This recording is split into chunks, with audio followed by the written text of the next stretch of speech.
Pernah nggak sih kalian ngerasa kayak dipanggang hidup-hidup pas lagi jalan di tengah gedung-gedung tinggi, terus tiba-tiba napas kerasa jauh lebih lega, dan udaranya sejuk banget pas kalian melipir ke daerah pinggiran yang banyak pohonnya?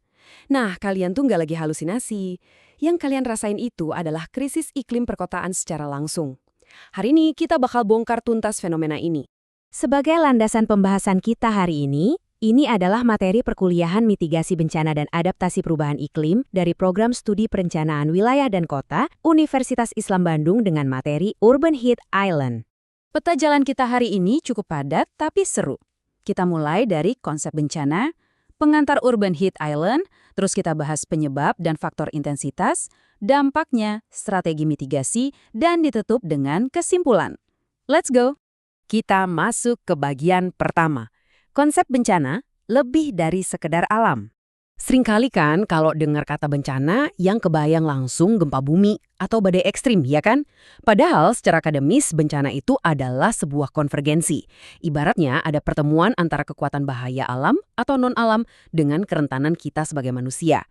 Nah, ketika situasi ini udah kelewat batas dan masyarakat nggak sanggup lagi ngatasinya pakai sumber daya yang ada, barulah itu resmi disebut bencana. Dan karena bencana ini bisa mengancam seluruh sendi kehidupan kita, disinilah manajemen bencana masuk. Ini bukan cuma soal bunyi sirine ambulans pasca kejadian loh. Ini adalah sebuah toolkit strategis, proses sistematis dari mitigasi sejak awal, persiapan, respons tanggap darurat, sampai akhirnya pemulihan. Semuanya didesain buat menekan risiko sebelum situasinya makin parah. Sekarang kita masuk ke bagian 2. Pengantar Urban Heat Island, alias kubah panas kota. Sebelum kita ngezoom ke fenomena level kota, kita tarik mundur dikit buat ngingat konteks besarnya. Pemanasan global. Emisi gas rumah kaca dari aktivitas kita tuh udah memerangkap radiasi matahari di atmosfer. Suhu dasar bumi emang lagi naik. Dan kondisi global inilah yang bikin pemanasan lokal di tingkat kota jadi kerasa jauh lebih ekstrim dan tentunya berbahaya. Terus apa sih sebenarnya Urban Heat Island atau UHI ini? Gampangnya gini. Ini tuh fenomena lokal di mana kawasan perkotaan ngalamin lonjakan suhu yang drastis banget dibanding daerah pedesaan di sekitarnya. Coba deh bayangin ada semacam kubah transparan raksasa yang nutupin dan memerantau panas tepat di atas pusat kota tempat kalian tinggal. Bikin gerah banget kan? Kontrasnya tuh bener-bener berasa. Di kota kita dikelilingi aspal dan beton padat yang rakus banget menyerap panas. Ditambah lagi minimnya pepohonan. Coba bandingin sama pedesaan yang suhunya jauh lebih adem karena punya tanah alami dan vegetasi lebat. Tumbuhan ini ngelepasin uap air yang secara otomatis mendinginkan udara di sekitarnya. Pendingin ruangan alami, begitulah kira-kira. Lanjut ke bagian 3. Penyebab dan faktor intensitas mengapa kota memerangkap panas. Akar masalahnya sebenarnya bermula dari laju urbanisasi yang kelewat masif.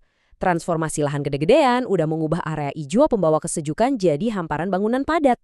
Sadar atau enggak, kita tuh secara harfiah lagi ngebongkar sistem pendingin alami bumi dan menggantinya sama material penahan panas. Tapi nggak semua kota itu sama panasnya. Intensitas UHI ini sangat dipengaruhi sama beberapa hal, seperti seberapa padat penduduknya, jenis penggunaan lahannya, variasi permukaan tanah, pola sirkulasi angin, dan tingkat kelembaban. Logikanya, kalau kota makin padat, lalu gedung-gedung pencakar langit menghalangi angin, wah, kubah panas ini bakal mencapai titik paling ekstrimnya. Masuk ke bagian 4, dampak QHI, konsekuensi dari kubah panas. So, apa dampaknya buat kita sehari-hari? Wah, ini jauh melampaui sekedar rasa gerah. Pertama, ada ancaman stres panas parah yang bisa fatal banget buat kesehatan, terutama buat kelompok rentan. Kedua, buat melawan panas ini, konsumsi listrik buat AC pasti melonjak tajam. Nah, lonjakan energi ini justru memicu lebih banyak emisi karbon, yang balik lagi memperparah krisis iklim. Ini benar-benar lingkaran setan yang ujung-ujungnya menurunkan kualitas hidup kita di perkotaan. Bagian 5. Strategi mitigasi. Melawan balik dengan infrastruktur hijau. Kabar baiknya, kita bisa melawan balik pakai infrastruktur hijau. Di satu sisi, ada solusi berbasis alam, seperti memasang atap hijau, membangun taman hujan, atau memperbanyak pohon di jalanan.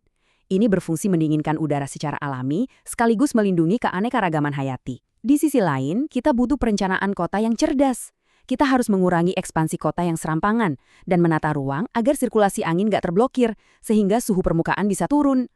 Akhirnya kita sampai di bagian 6. Kesimpulan, rangkuman materi pembahasan. Biar gampang diingat, ini poin pentingnya. Urban heat island adalah fenomena pemanasan lokal yang dipicu oleh hilangnya area hijau akibat urbanisasi kita. Karena dampaknya sangat mengancam kesehatan dan bikin boros energi, solusi mutlaknya membutuhkan integrasi perencanaan tata ruang yang hijau dan pastinya partisipasi aktif dari masyarakat. Sebagai penutup, saya mau mengajak kalian sedikit refleksi. Nanti saat kalian melangkah keluar rumah, coba deh perhatikan baik-baik lingkungan sekitar. Apakah kota tempat tinggal kalian udah mulai membangun ruang-ruang hijau yang tangguh? Atau jangan-jangan mereka justru lagi menambahkan lebih banyak aspal dan beton yang bakal jadi bahan bakar baru buat urban heat island? Jawabannya ada di sekitar kita, dan pilihan hari ini yang bakal menentukan kualitas hidup kita besok. Oke, sekian dulu penjelasan materi kali ini. Sampai jumpa di pembahasan seru berikutnya.